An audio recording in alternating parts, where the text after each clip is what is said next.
Spirits podcast, a boozy dive into mythology, legends, and folklore. Every week, we pour a drink and learn about a new story from around the world. I'm Amanda.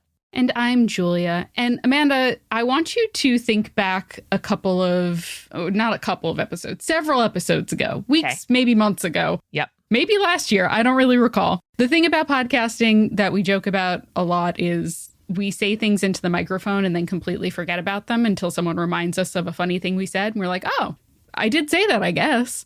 That's right. If you are the kind of person who laughs at your own jokes, podcasting is for you. Yes, it is. We all have weird memento brain. The moment these words go into a microphone, we simply forget that they were said. It's gone. But a while back, we had joked about how we wanted to create a calendar of Greek and Roman festivals so that we could bring these back into the public consciousness. You remember this? Yes. I sure do, because I don't need Christian holidays and I don't need false celebrations of nationalism. What I do need is an excuse to get wine drunk with my girls or, clean out my house or, I don't know, rededicate a temple to Hephaestus or someone. There you go. So this had me thinking about how many different festivals would be celebrated from month to month, particularly in ancient Rome.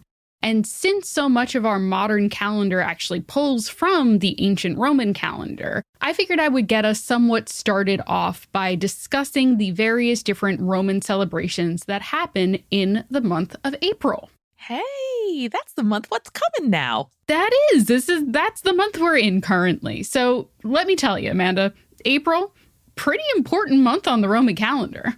Is it really? Yes, and there are a couple of pretty banger festivals that were celebrated during this month. Let's bring it back, babe. Before we get started, a little context about the Roman calendar. So the original Roman calendar supposedly was established by Rome's first king, Romulus, who will be important later when we're talking about a certain holiday. Brother suckles at the teat of the wolf, etc. Yes. And so this original ancient Roman calendar consisted of 10 months. Oh.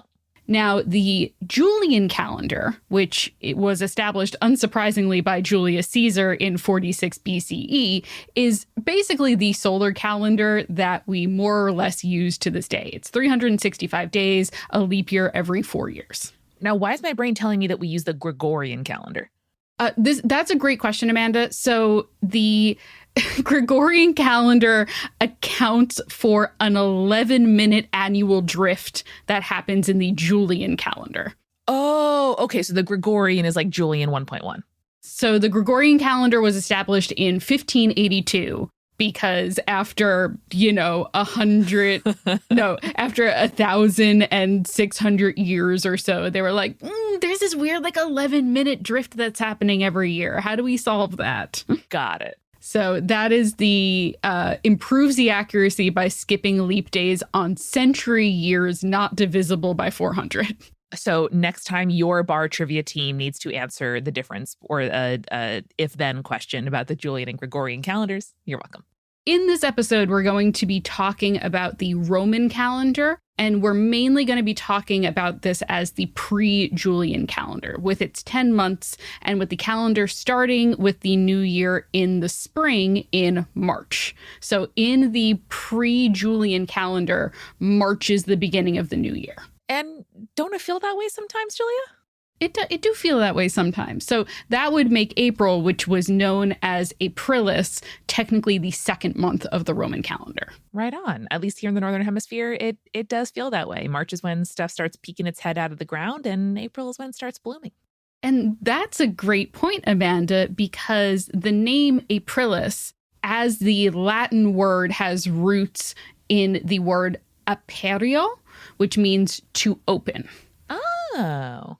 Now, records at the time of that being the origin suggest that this was a reference to the ways that in springtime, quote, the fruits and flowers and animals and seas and lands do open. Hey, look at that. So there you go. So we get the word April from Aprilis, which means to open in Latin.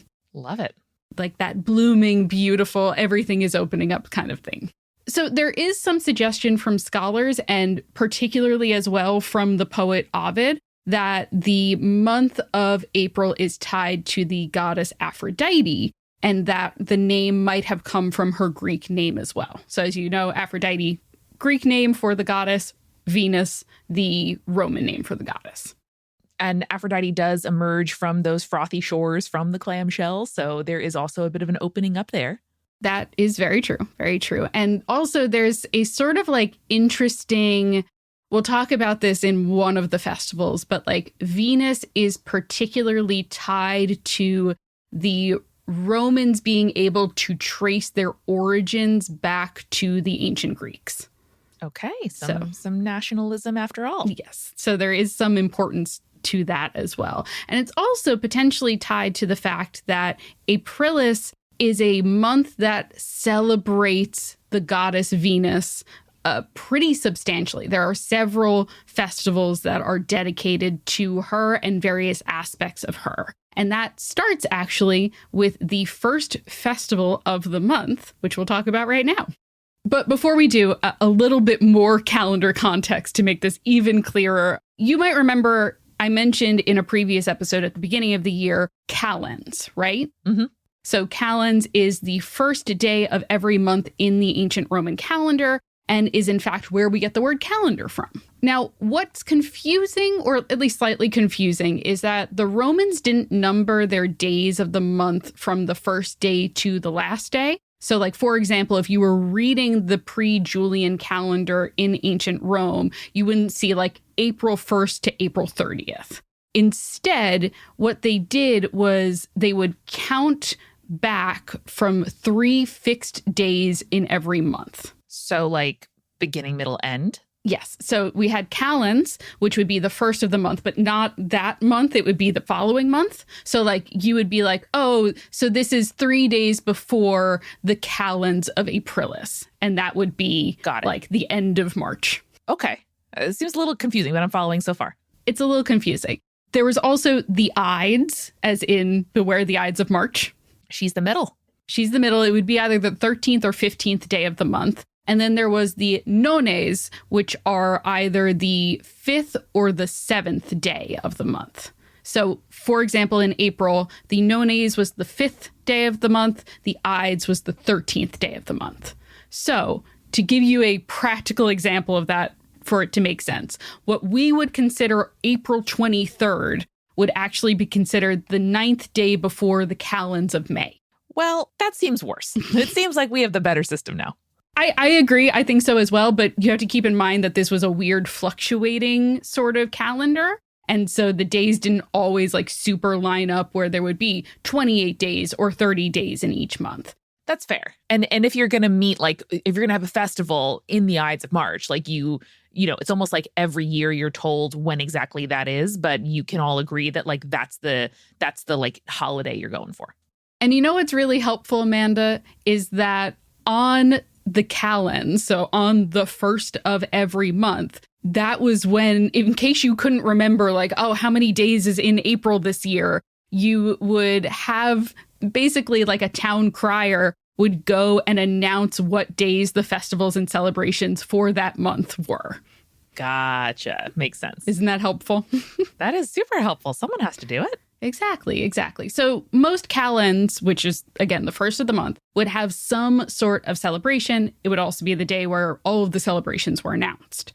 However, the Aprilis calends was particularly important because it was the festival of Veneralia, which would celebrate, do you want to guess which goddess? I mean, just going with the first letter, we've talked about Venus. Is it her? It is Venus. Hey. So this would celebrate the goddess Venus in a particular form of hers, which was Venus Verticordia, or Venus the Changer of Hearts. Oh. This festival would also celebrate this other god who is Fortuna Virilis, or the manly fortune. But Venus is sort of the like key goddess of the celebration. Sure. Now, the origin of this festival is kind of super interesting, at least in my mind. So we know exactly when it was established, which is actually true of a lot of the festivals that we're going to be talking about. Really? This one was particularly established in 220 BCE. because we know that it was established after the proclamation of a Sibylline oracle. And that oracle declared that the gods had taken displeasure at the sexual activities of the Roman people. Oh, shit. Regardless of category or class, but particularly they were pissed that several of the Vestal virgins, who we've talked about in previous episodes, had engaged in sexual activity outside of marriage and as part of their role. Okay. Annoying and bad, but leads to some interesting results. So as a result, the festival was started alongside this cult to Venus Verticordia. So in 220 BCE, a statue of Venus was dedicated by a young woman who had been chosen because she was considered the most, quote, sexually pure of all of the women in Rome. And a statue was erected inside the temple of Fortuna Virilis, which tied them both to this festival. Fascinating. I also like the phrase erected when you're talking about Virilis and Venus. It is really good and just really makes me think of how culture ebbs and flows, because being like, hey, I heard you're the biggest virgin in this town would be like an unimaginable insult to me when we were growing up. But in this case, they were like, we heard you're the best virgin in town. And she's like, oh my God, thank you so much. Oh my God, I appreciate it. I try really hard to be virginal. Yeah. So this is really interesting. The name Venus Verticordia also came along with the festival and the emergence of this cult, representing a, quote, change of heart in the goddess, because she wanted to, according to the oracle, become more, quote unquote, moral, and wanted the people of Rome to cherish more, quote, traditional sexual proprieties. Okay, so what was traditional to them? Basically, sex in marriage. So no sex outside of marriage, but sex inside of marriage. Good. And Venus likes that. Wild how it's been literally 2,300 years and we're shilling the same schlock. Yeah, we are. We truly are.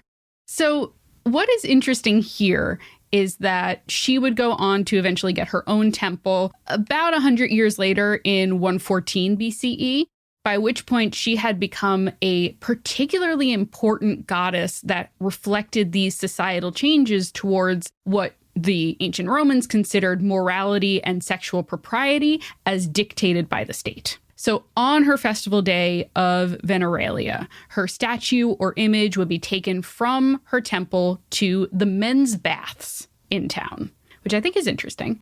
There, they would undress it, because I suppose either the statue or the cult image would be clothed in order for it to be ceremoniously undressed. That is something we miss all the time, is like statues would have garlands and drapings and paint on it that we don't see from the, marble and bare marble versions of these statues. Yeah, I've seen some great historical recreations of like statues of Julius Caesar as they would have been during the height of his reign. And they're so gaudily painted.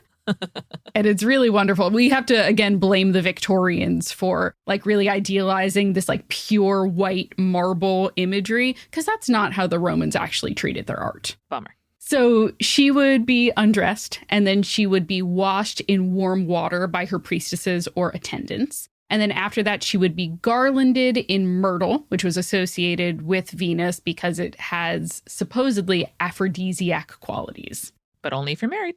Don't sniff if you're single.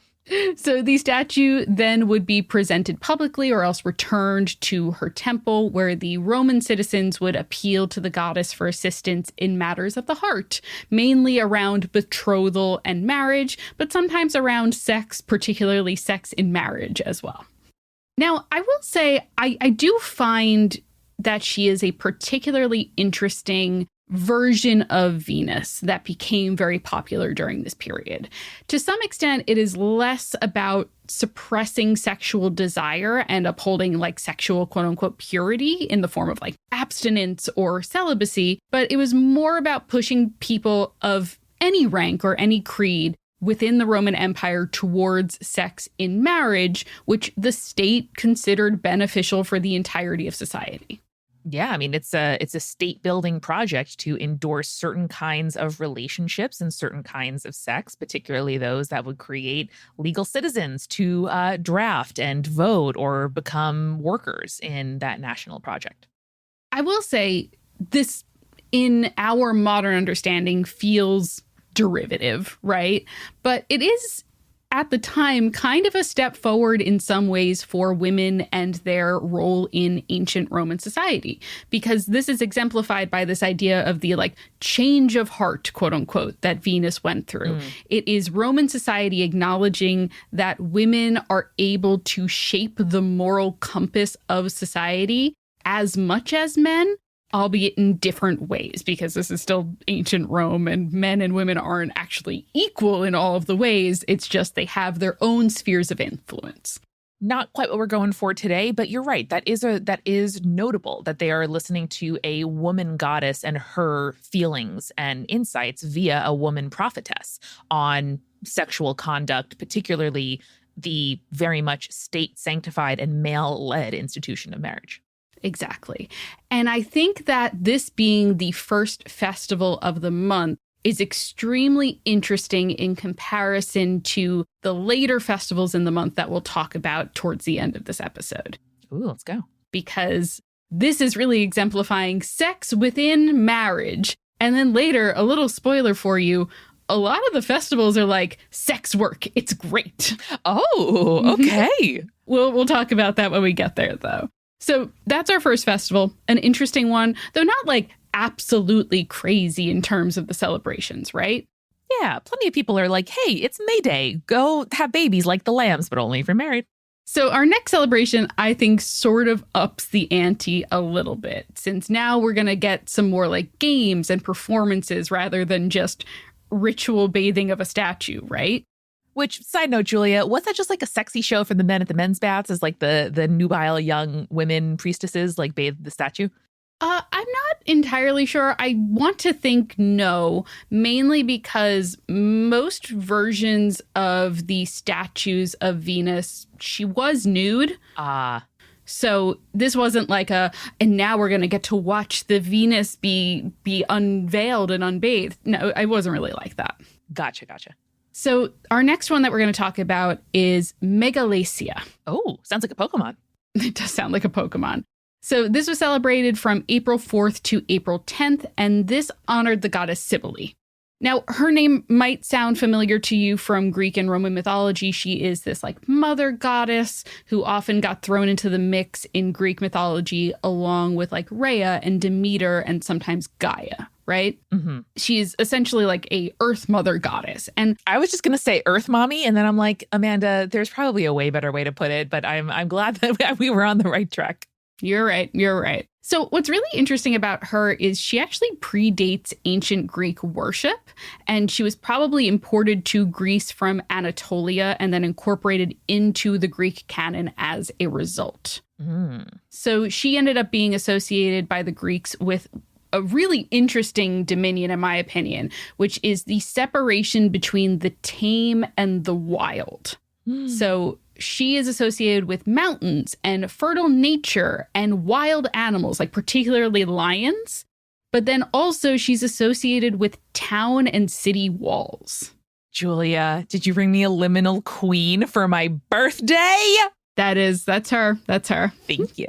So the Greeks, I think, liked her okay. You know, reviews were sort of mixed. She was often overshadowed by other mother goddesses. It's like a 65% on Rotten Tomatoes type of situation. Exactly. But Amanda, let me tell you, 95% for the Romans, they loved her. Yes. They really adopted her in terms of her worship, and they referred to her as the Magna Mater, or the Great Mother. I mean, Rome was all about like raising up capital C civilization from the wilds of the rest of Eurasia, right? Mm-hmm. So like it makes total sense that the woman who can tame the lion and relate to it, but keep everybody else safe behind the city walls that you're paying taxes to erect, makes sense for what I know of ancient Rome. Now, I also really love that you brought up city walls, because a reason that a Sibylline oracle, and they're doing a lot of the work for these festivals, was like, we should be worshiping her more. We should be worshiping the Magna Mater, because they believed that she was a specifically Trojan goddess. And as a result, was therefore an ancestral goddess to the Romans. Because again, going back to this sort of like the Romans really wanted to tie themselves to the ancient Greeks of the past. They believed that they had a mythological lineage through the Trojan prince Aeneas. So by saying, oh, this Trojan goddess that our ancient ancestor worshipped, we should be worshiping her again.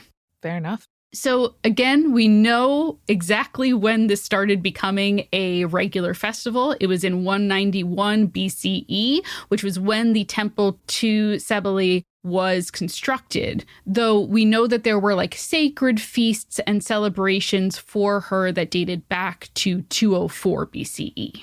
I guess we are in the business of precise dates in this calendar-related episode, but I'm loving all of the specific start dates. Yes. So once it started being celebrated regularly, the festival would include the performance of religious plays on the steps of her temple, and then a public procession of her image, which was then carried to the stadium, the Circus Maximus, which is where a bunch of chariot races would be held.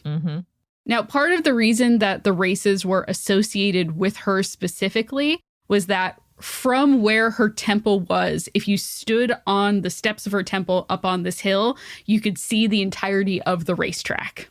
Oh, fun. And so eventually she became extremely associated with those chariot races to the point where they would eventually add a statue of her seated on a lion so that she could, quote unquote, watch the races and bestow her favor on the winners. Incredible. I hope someone made her adorable garlands in the style of, you know, big like race day hats. And I hope they had their version of a Moscow Mule, you know? Ooh, yeah, maybe a little mint julep situation. We'd love to see it. So another highlight of the festivities were performed only by the wealthy and noble Romans. So keep in mind, this was a week-long festival. So what would happen was a lot of the noble houses would take turns playing host to other ones sort of like in rotation, right? It's a real like Bridgerton, who's hosting the ball this week kind of vibe. Or Julia, I know you know what I'm going to say. That one Top Chef challenge where they were like, hey, go to a bunch of rich people's houses, one for the appetizer, one for the dinner, one for the dessert. And the ladies are like, I don't like spice. And their husbands are like, I only eat hot sauce. And that's the whole challenge. Yeah, it's very similar to that. And as a result, an extremely competitive affair, I would say. It's a real rich people love to judge other rich people's parties kind of thing. Yes, they do.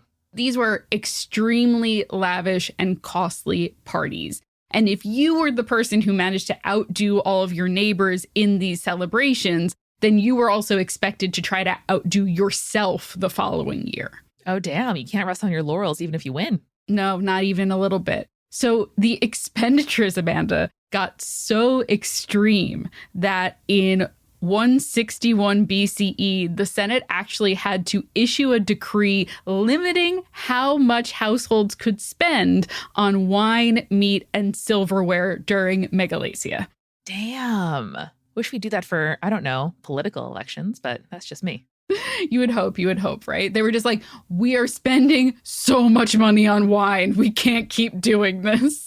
Guys, you can't spend that much money on silverware. It's just not a good idea for like the Roman project. Right. Or just like, they're like, no one has beef anymore because that one guy bought all of the beef in the entire city. Seems like the job of a state to me, but who's asking? I don't know.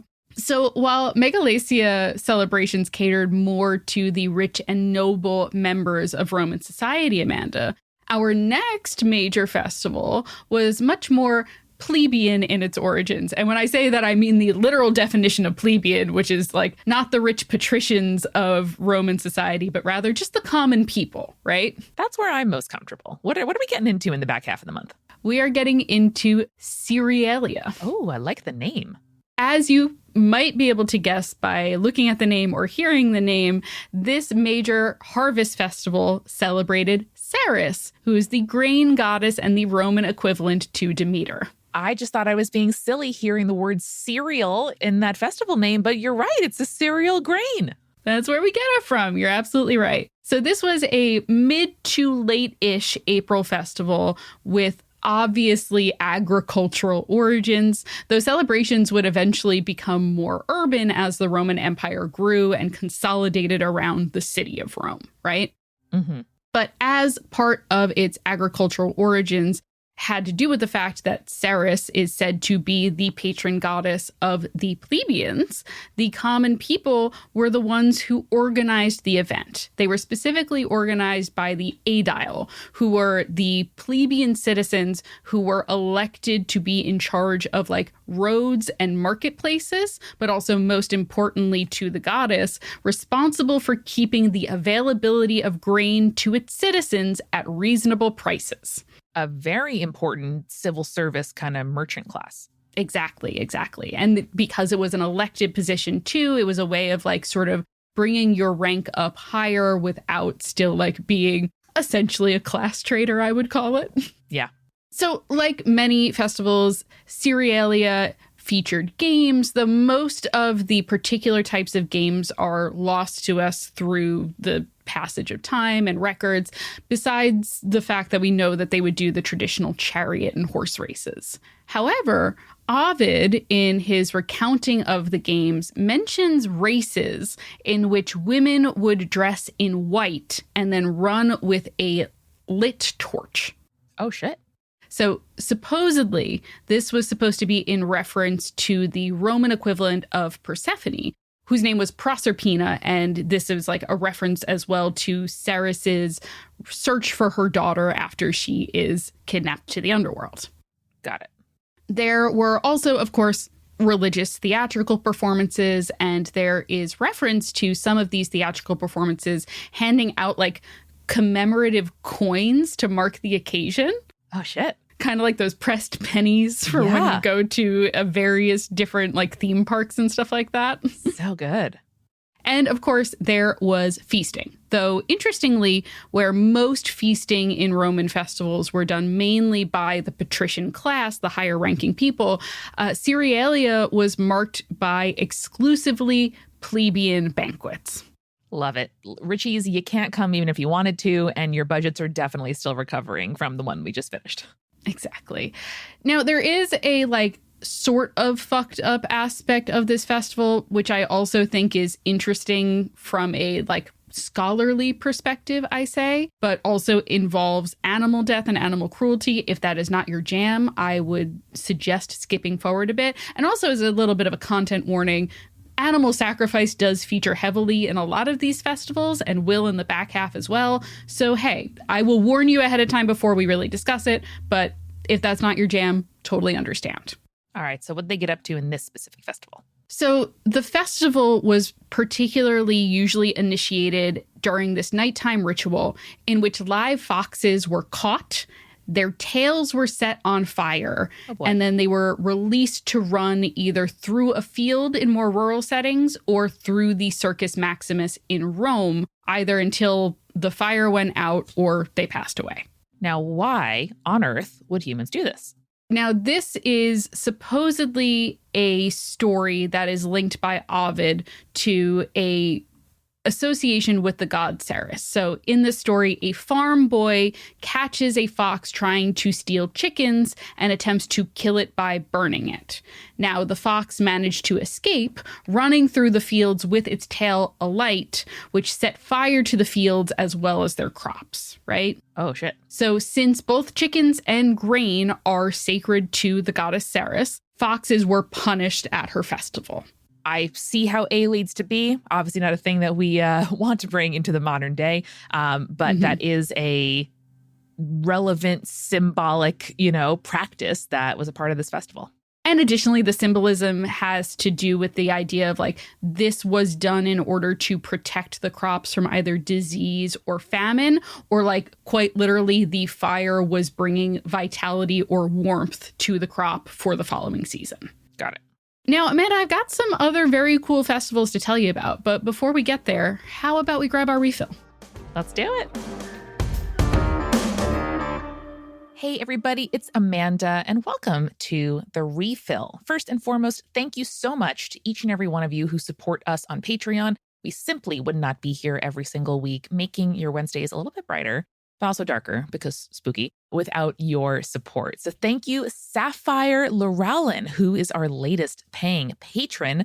We love you, and we thank you. You should have your name read here on Spirits by becoming a member of our Patreon. Not only do you get shouted out by me or Julia here in the midroll, but you also get things like ad-free episodes. If you're like, hey, don't love advertisements, would love to listen to the show without them, there you go. You could do that. You can also get bonus Urban Legends episodes every dang month. We save lovely, tasty, amazing ones just for you, our paying patrons. You get director's commentary and recipe cards for every single episode. What's not to love, folks? Go on over to patreon.com/spiritspodcast to join. Starts just $4 a month. That's cheap. $4. Thank you as well to our supporting producer level patrons, Alicia, Hannah, Scott, and Matthew, Lily, and Will, and our legend level patrons, Captain Jonathan, Malachi, Cosmos, Audra, Sarah, BM Scotty, Morgan, Bex, Rico Like, Chibi Yokai, and Michael. Tons going on over at Multitude. Very special announcements coming up soon, I gotta tell you. And we would love to make sure that you share some love, share the wealth, spread the wealth to our sibling show, American Medieval. This is a podcast about the Middle Ages, but with an American twist. Hosted by Professor Matthew Gabriel, who is very good-natured about all of the dumb shit we talk about here at Multitude, and is an actual scholar of the medieval era. And so he tells us all about the medieval world, which is filled with a lot of stuff. It is fascinating. It is so relevant to life right now. And Matt is so funny. You are going to love this show, particularly if, like me, you are curious about why America thinks that itself is timeless and why it is never fully modern. So go on over to AmericanMedieval.com or look up American Medieval. That's MEDIEVAL. If you were not a Neopets role-playing aficionado like me, American Medieval, new episodes every Wednesday. We are still donating our ad space to small businesses and mutual aid efforts in Minneapolis. You can find a list of fantastic places to donate at bit.ly/MNpodcastads. But I also want to shout out the fabulous Cafe Marguerite. This is a fabulous spot known for its warm atmosphere, freshly baked croissants, and locally roasted coffee, plus true commitment to community in the Northeast Minneapolis Arts District. You can specifically help them fund their no questions asked, no payment required community food and drink fund. If somebody comes in, they're hungry, they're thirsty, and there's a balance on this gift card that they have at the register, they serve their neighbor, period. You can help reload that gift card by going to cafe-marg.com, click order online, and then scroll right to the bottom where there is a section called Solidarity with Staff and Community. That's cafe-marg.com, and that link is also in the description.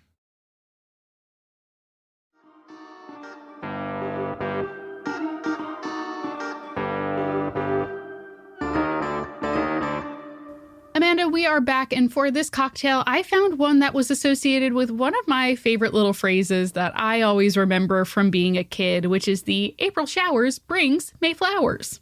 I do hear that. So this cocktail is literally called April Showers. And it really reminds me of kind of all of the greenery that starts to come in with all of the rain that April brings, because this is a nice floral cocktail with a little bit of a bitter ending, which in my mind makes me think of the refreshing sort of rains that happen in April. So this is a gin cocktail with a little bit of lemon juice, some agave, and some ruby grapefruit juice. And then appropriately, you can garnish this with some edible flowers, whether those are from your garden or just picked up at the store, whatever works for you. It's symbolism, baby. It's symbolism. It's gorgeous and nice and pink. So next up, we have a festival that was celebrated on the Ides of April and usually coincided with Cerealia, which is the fertility festival of Forticidia. Okay. Now, this festival was in celebration of the goddess of the earth, Tellus, who is sometimes referred to as Terra. So if you hear that like embodiment of earth in Latin being Terra, that's what this is a reference to. Terra firma, baby. And this was another festival specifically tied to farming and agriculture, but even more specifically towards animal husbandry and the fertility of livestock.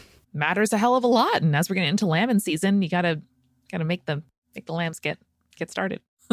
Well, actually, this one's particularly interesting because the name, since you can't tell, it doesn't come from Tellus or Terra, right? It comes from what was the main sacrifice being made for the festival. Again, I am sorry for the folks where animal death and sacrifice is a bit of a soft spot. Skip forward about a minute or so.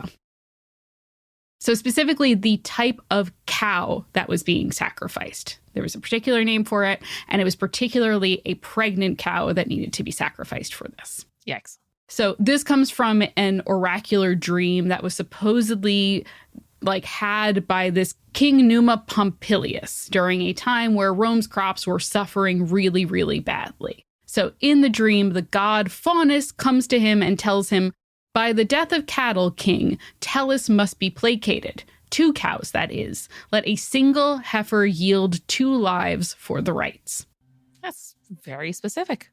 That is very specific, I will say. So the sacrifice was then burned, and then the ashes were mixed with the ashes of stalks from beans that had been harvested that year, and then would later be saved for another festival that we're going to talk about, which is Perilia. So Perilia, we're skipping right ahead into Perilia because they are very intrinsically linked. So Perilia was a festival all about shepherds and sheep. So we go from animal husbandry to specifically about shepherds and sheep. So this festival was performed on April 21st and was focused on the Roman deity Pallas, who is the patron deity of shepherds and sheep. Now, Pallas is kind of cool, being a sort of loose equivalent to Pan, but a little bit more ruralized rather than wild. Pan was very much like a, sort of wild, drunken animal sort of satyr spirit in Greek mythology. Pallas is a little bit more like, I'm just a little shepherd out here in the, not woods, but the fields and whatnot. Maybe a little unkempt, but does sleep in a bed more often than not. Probably. And what's also really interesting about Pallas is their gender is super ambivalent. Really? Yeah. Some authors refer to Pallas as a woman. Some of them refer to them as a man. Sometimes they're interpreted as being twin brother and sister. Cool. So I just love to see a gender ambivalent deity out here tending to the sheep and livestock. And Amanda, honestly, not the only gender ambivalent god that we're going to talk about in this episode. I think more gender expansive, agender, non-binary people should be left the fuck alone to do whatever they want. And so I love the idea of a agender or gender ambivalent person being like, it's me and the sheep, and everyone else can leave me alone. And that's what I'm doing. The sheep don't care what my gender is. Nope, they care if they're getting fed. Exactly. So there were 2 different types of celebration when it came to Perilia. There was the rural kind and there was the urban kind, as you can probably imagine. Now, the rural was more traditional and was typically done by a shepherd himself for him and his flock. So in that case, the sheep pen would be decorated with wreaths and green branches, and then they would build a bonfire at dawn inside of the sheep pen. Oh. Now, it would begin with the shepherd leaping over the bonfire and then leading his flock kind of behind him to jump over it as well, which represented sort of the cleansing of the flock. Interesting. Seems very high stakes. Yes. You're like, okay, everyone be safe. Be cool. Be cool. Yeah. Don't catch fire. So the shepherd would leap over. The flock would as well. And then after that, food was offered up to Pallas, including cakes and milk and millet. Oh. The shepherd would then wet their hands with the morning dew, do a little praying, and then consume a drink that was called buranica, which was a combination of milk and boiled wine. Huh. Okay. So like a boozy strawberry milk. Oh, God, that sounds terrible. That sounds really bad. I think because it was boiled, it wouldn't be alcoholic, right? I guess it depends how long it was boiled for, Yeah. maybe? Yeah. Listen, this does not sound like the greatest combination of things to me, but I am no shepherd. But then, so their stomach is filled with milk and boiled wine, and then they have to jump over the fire 3 more times. And then it was done. Is this meant to make us not drink for the rest of the year? Because I think that's what that would do to me. I don't know. I simply don't know. Who could possibly say? Love the symbolism, though. Unsurprisingly, the urban festival, a little bit different from that. So the bonfire festivities would be carried out by a priest rather than the shepherd himself. And those remaining ashes from Forticidia would then be added to the bonfire as part of these urban celebrations. Makes sense. You're making it a little more adaptable, a little more portable. Exactly. Now, what I think is interesting is as Rome became more urbanized as the central city of the empire, the celebration of Perilia became entwined with our next festival as well, which is the Dies Romana, or the celebration of the birthday of Rome. Okay. Now, as Ovid tells it, Perilia got tied to the birthday of Rome through one of those Rome founding myths, right? There's a variety of different versions of the tale. Essentially, what you need to know, as Amanda kind of pointed out earlier, was Rome was technically founded by these 2 brothers, Romulus and Remus. They were the sons of the war god Mars, who were said to have been suckled by a she-wolf and then raised by a shepherd named Faustulus before they ended up growing up and taking revenge on their mortal great uncle. Mm-hmm. Now, they went on after that to establish their own city. They quarreled over the details, and as a result, depends on who did the actual killing, but Remus dies, Romulus becomes the founder of Rome. City's not called Rome, Julia. It's called Rome. Nope. Imagine if it was called Rome, though. Very odd. And I think there would be a lot more T-shirts with strange busting down the gate metaphors. Huh. Okay. All right. Reaming you out, reaming in. Oh, okay. Yeah. Mm-hmm. Yeah, maybe. So in this version of the story, Romulus and Remus found the land that would become Rome on the day of Perilia. Now, Romulus took a stick and began to draw the lines in the ground that would become the boundaries of his new city, and then prayed to the gods to ask for their protection. However, after he had done that, and after Romulus had essentially gotten a foreman to start building the walls, Remus crossed over the boundaries, not realizing what they were, and was killed by the man that Romulus had appointed to oversee the building of the walls. Oh, damn. Yes. It was a weird kind of miscommunication situation. And then this guy, I think, overreacted a little bit. I'd say. So really, the only reason that the association between Perilia and the Dies Romana, the celebration of the birthday of Rome, is that these things all happen on that day. Mm. Now, part of this, I think, from a historical perspective, though, is that they needed to transition the importance of this day, this festival day, into a more urban understanding of this celebration. Because Perilia is an extremely rural festival, but they still needed to celebrate it somehow in the more urban aspects of the Roman Empire, because the Romans were very traditional. They did not like to abandon any tradition, but they would mold it to fit their new needs, right? Sure. So as Perilia grew to incorporate the Dies Romana, new aspects of the festival were eventually added. So, for example, Julius Caesar added games to the ceremony. More races, more stuff like that. And then religious processions were added eventually. And then over time, this sort of rural importance of the festival faded, and it became more about look how cool Rome is, it's our birthday.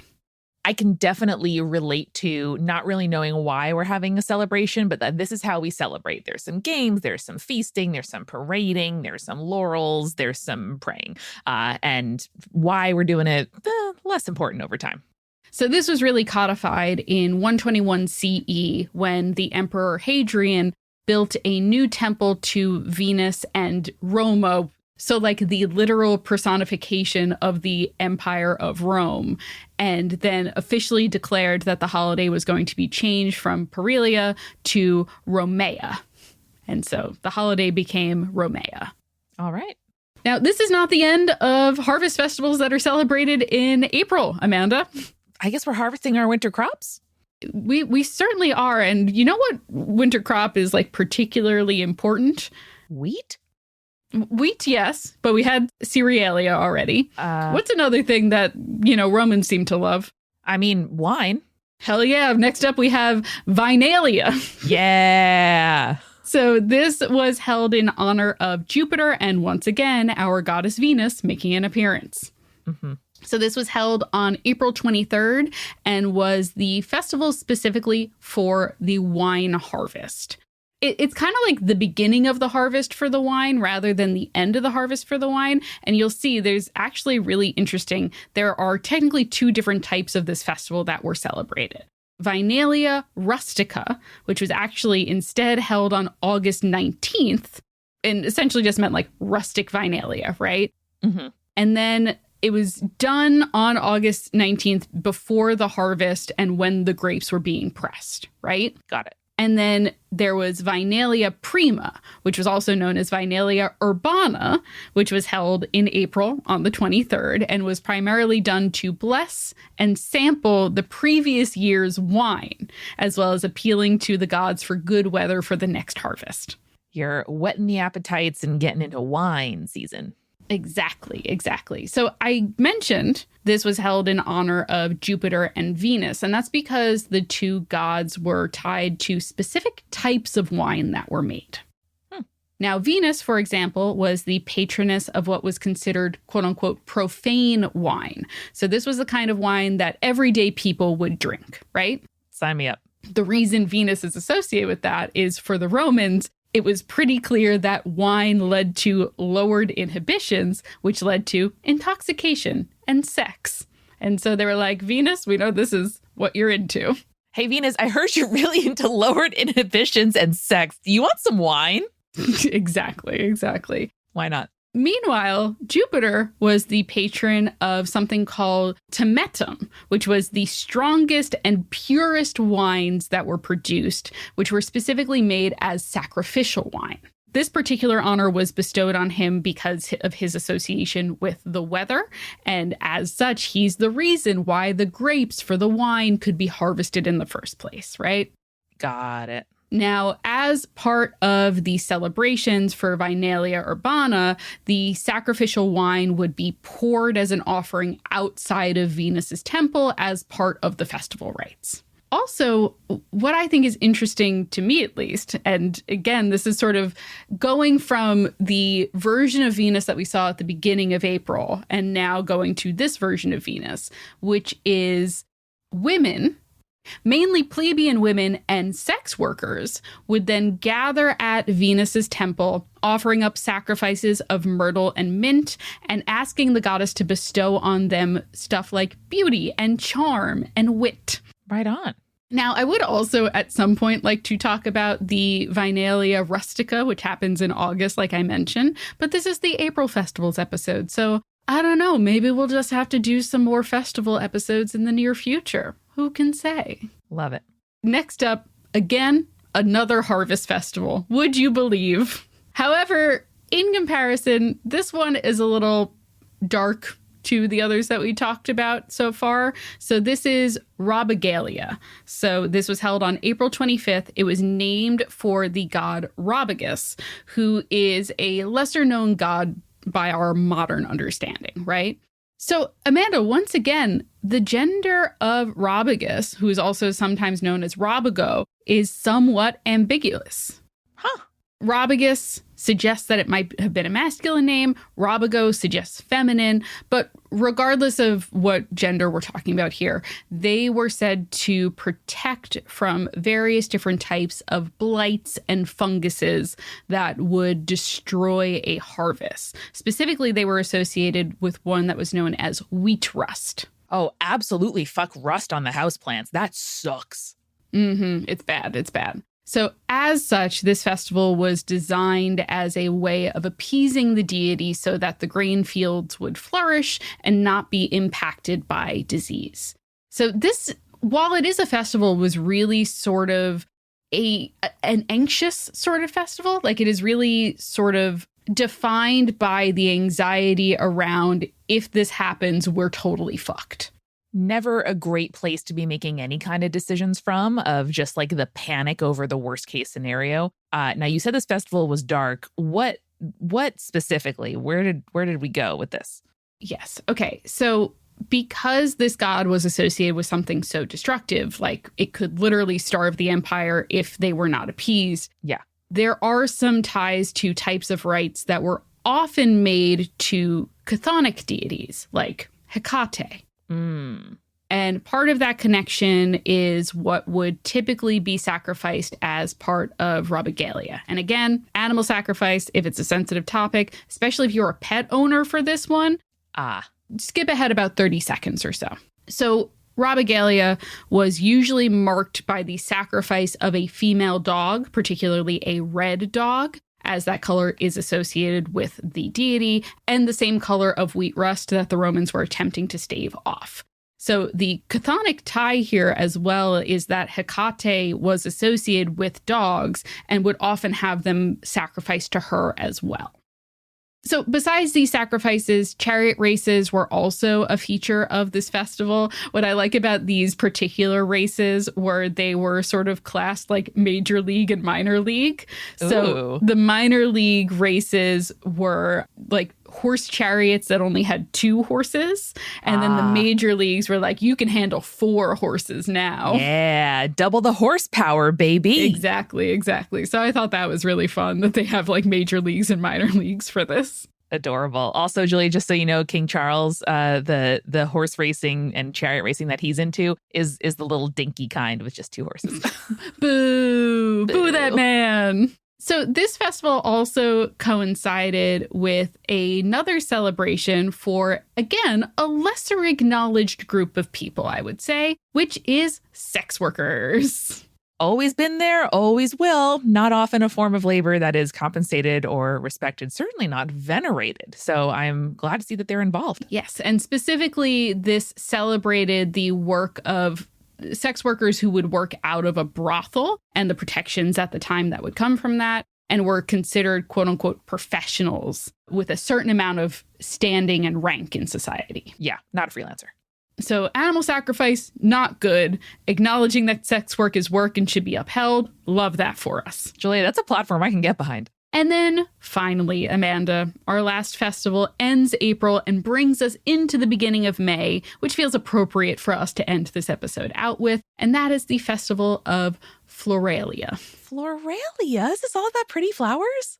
Exactly. As the name suggests, this is a festival celebrating the goddess Flora, who's the goddess of flowers, fertility, and vegetation. Hell yeah. So whereas Robigalia was a somewhat anxious sort of festival, as I mentioned, Floralia is, I would say, sexier, looser, more fun. Let's go. Some of my favorite adjectives.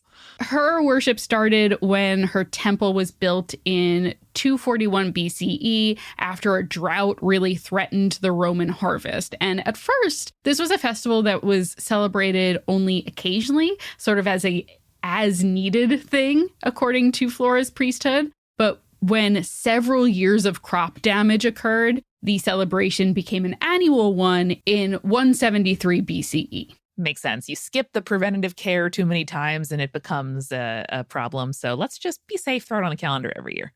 Exactly. Hey, if you have healthcare and you can go to your doctor every year, you absolutely should. And if every year you can make a sacrifice to the goddess Flora, you absolutely should. What are we sacrificing? First off, what we love about this is several of the ones that I've mentioned before, single day festivals. Only a couple have been multiple days. Mm-hmm. And Floralia is one of those ones that took place over 6 days. So it started in April and it ended on May 3rd. And it featured a lot of different types of celebrations, I would say. The festival would often start with a ceremonial release of hares and goats. Hares is in like the rabbit-esque animal, and goats. I was really picturing people undoing their braids all at the same time and like shaking out the hair, which would also be fun. But rabbits are also chill. Well, Amanda, you might not be totally off there. The dress code, unlike, for example, Cerealia, which like required people to wear all white, mm-hmm. They wanted the dress code to be as vibrant and colorful as possible because, again, we're celebrating the flower goddess. It makes sense. You better come correct and adorned or don't come at all. Of course, there were the classic religious theatrical performances. There were plenty of races and games. But perhaps most interestingly is that sex workers once again get into the mix with Floralia. Spring is springing. The buds are opening. Other things, if you're lucky and can pay and be respectful, will open as well. So supposedly they participated in games that were specifically designed for them, including mock gladiatorial battles. Okay. As well as performing dances while naked for the crowds. I mean, they're the ones who know how to do it. Presumably, these were all like they opted into these things, especially because the festival was a celebration specifically about fertility. Sure. Makes sense. Also, the viewing crowds would then get thrown a variety of different flowers, but also beans. Oh. Because they were symbols of fertility. So you'd get a bunch of beans thrown at you and then also like bluebonnets. Shower me the flowers, but also something fucking useful like beans. Thank you. Yeah, exactly. And then what I really like about these games, Amanda, is they were paid for by fines that were collected when the public lands were encroached upon by those trying to exploit the land for their own benefit. We've solved it. That's what we need. Mm-hmm. Incredibly sexy. That's what we need. Like how the lotto pays for theater tickets for kids in most of Europe, but not America. Mm-hmm. I think we need a lot more of that. Doesn't the New York State Lotto claim that it goes to like schools or something? Everything claims a lot of things. But I think that more often we should have people who disrespect the public good pay for public revelry. To be honest, like this was the ideal situation. Sure. It didn't always work out. A lot of times, like public lands, like the rich could rent them, but the poor couldn't, et cetera, et cetera. But still, this is an ideal version that I think is a practice that we should be lifting up here. I love it. So overall, these 6 days of Games of Flora were a boisterous and loud affair as the planting season sort of ends here, right? And you can see that the importance of the harvest as we look back on all of these festivals that we talked about in this episode was extremely important and extremely big for the Romans. I brought this to you also, Amanda, knowing that you are starting your garden soon. You are starting to grow your seeds. You are starting to get things potted and sprouted and planting. And I was hoping that maybe you could think about your own planting season and maybe take some of these practices, minus the animal sacrifice, and incorporate them into your gardening practices.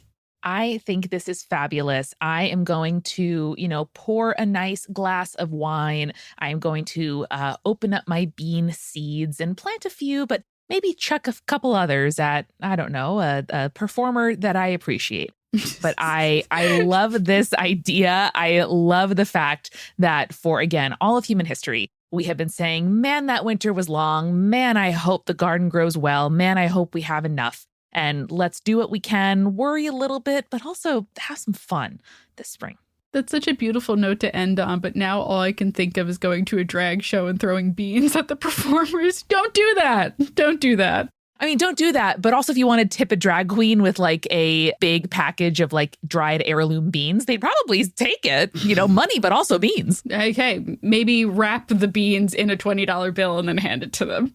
Okay, drag kings, queens, and performers in the audience, weigh in. Would you prefer a 20 or a 20 and some heirloom beans? I think more is always better, in my opinion, at least. Same. Well, Amanda, I'm so glad now everyone can think about that as they start to go to their springtime drag shows. Yep. And remember, the next time that you're thinking about the best ways to celebrate the month, stay creepy. Stay cool. Later, Saters. And always tip.